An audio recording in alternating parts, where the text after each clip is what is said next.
के लिए chapter natural resources में से टॉपिक है सॉइल इरोजन, जिसे हम मृदा अपारदन बोलते हैं हिंदी में। It is a removal of top soil by the agency of water and wine. The wine and water also the agencies which cause the weathering of rock and carrying the fine particles of the other places for the formation of the soil. And the removal of the top of the soil by water or wind leaves the underbay and the subsoils and the rocks base exposed. Very little plant grow occur them.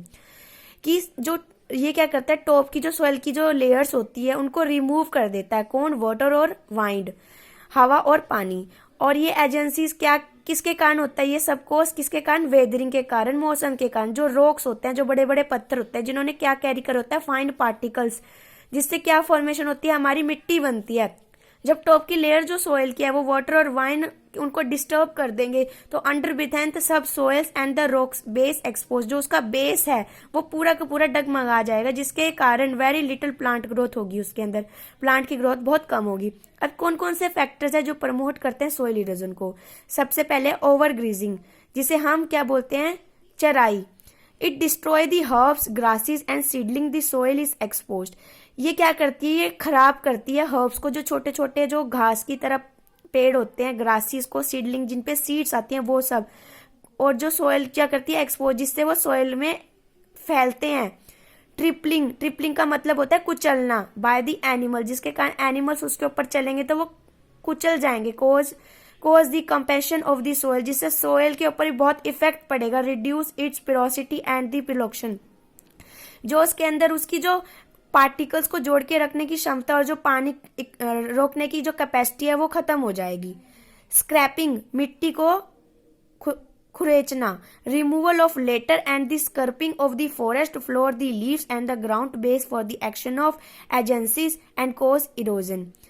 कि जो तुम्हारे letter होते हैं जब वो remove हो जाएंगे मिट्टी से ही, फॉरेस्ट के फ्लोर मतलब जो फॉरेस्ट की जो परतें हैं उनमें जो लीव्स, जहाँ पे तुम्हारे जो ग्राउंड का जो उसका ग्राउंड है, जो उसका बेस है, उस पे जो एक्शन करना होता है आपके एजेंट्स ने, वो क्या कोज करेगा? इरोजन, अपारदन को कोज कर देगा। फिर होता है स्लूप, जिसको हम ढलान बोलते हैं। Decrease the absorption of water, जिसके अगर ढलान होगी तो वाटर की अब्जॉर्प्शन सोइल के अंदर बहुत कम होगी। Litter does not stay for long, लंबे टाइम के लिए उसमें नहीं रुकेगा। On the slope and the running of water passing along the slope of gathering speed, जिससे वो बहुत जल्दी ही क्या हो जाएगा? उसमें से निकल जाएगा। And develop the high cutting and carrying capacity, जिसके कारण हाई कटिंग करनी पड़ेगी और कैरिंग कैपेसिटी बहुत ही कम रह जाएगी। अब फोर्थ पॉइंट है इसमें क्लीन ट्रिलिंग, जिसे हम साफ जुताई बोलते हैं। The clean trilling of the crop field expose the soil erosion. जिस टाइम हम खेतों में जिस टाइम हम जब हमारी फसलें कट जाती हैं उसके बाद आप लोगों ने देखा होगा कि जो फार्मर्स लोग होते हैं वो ट्रैक्टर के आगे क्या बोलते हैं, एक नुकीले से टूल्स लगा लेते हैं, जिससे वो मिट्टी को क्या करते हैं? दोबारा से खेतों की जुताई करते हैं। ठीक है। Heavy rain and strong wind uncover soil and erode quickly for heavy rain and strong wind के कारण भी इस पे बहुत इफेक्ट पड़ता है। अब है effects of soil erosion. Loss of soil fertility, soil की फर्टिलिटी पे जो उसकी उपजाऊ शक्ति है उस पे कमी आएगी। लैंडस्लाइडिंग का मतलब होता है कि पत्थरों का, रॉक्स का खिसकना। फ्लैश फ्लूट्स जो होंगे तेज से, जो आपके क्या कहते हैं, बाढ़ आने, जो अचानक से बाढ़ आ जाती हैं वो। डेस्टिफिकेशन मतलब जो बंजारपन, डेजर्ट लाइक लैंड हो जाना। अब हम इसे कंट्रोल कैसे कर सकते हैं? Soil erosion can be prevent the providing of plant cover the soil, कि सोइल इरोजन को हम रोक सकते हैं ताकि जो प्लांट है वो कवर कर सके सोइल के पूरे एरिया का। The roots of plant hold the soil firmly around them, जिसमें वो सोइल को अपने अंदर होल्ड करके रख सके। Increase the water percolation during the rains and during the run off, ताकि जो उसके अंदर जो मिट्टी के अंदर जो पानी है वो लंबे समय तक के लिए उसके अंदर रह सके। Vegetation covering all the reduced direct pounding and the soil by air droplets, जो उसमें बूंदे हैं ताकि वो डायरेक्ट प्लांट को मिल सके।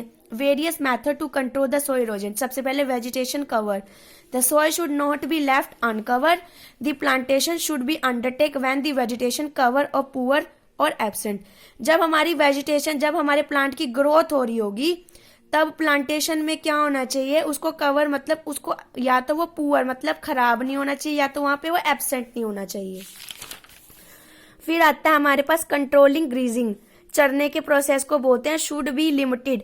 वो कैसा होना चाहिए, लिमिटेड टू सर्टेन सीजन्स के लिए and the limited number of animal, जिसके उनको खाने के लिए भी लिमिटेड एनिमल होने चाहिए। वाइंड्स ब्रेक, जो हवा है वो क्या ब्रेक करती है, सॉइल इरोजन को रिड्यूस कर देती है। Rows of trees and shrubs are planted at the right angle and privileging in the direction of wind. जिससे क्या होता है, जब सॉइल इरोजन, जब हवाएं बहुत तेज चलती हैं, जो आपकी रोज होती हैं, जो जो जिस लाइन में आपका ट्री लगा होता है, श्रब्स लगे होते हैं, प्लांटेड होते हैं, वो अपने राइट एंगल में प्रिविलेजन डायरेक्शन, उसी डायरेक्शन में जो उनके पत्ते हिलने लग जाते हैं जिस डायरेक्शन में वाइन होती है। Conservation of tilling, instead of the conventional tilling reduce the tilling and the practice to prevent the erosion, जिसके कारण हमें उन्हें बचाना चाहिए और सोयल इरोजन जो जिसके कारण होती है उन चीजों को हमें कम से कम यूज करना चाहिए।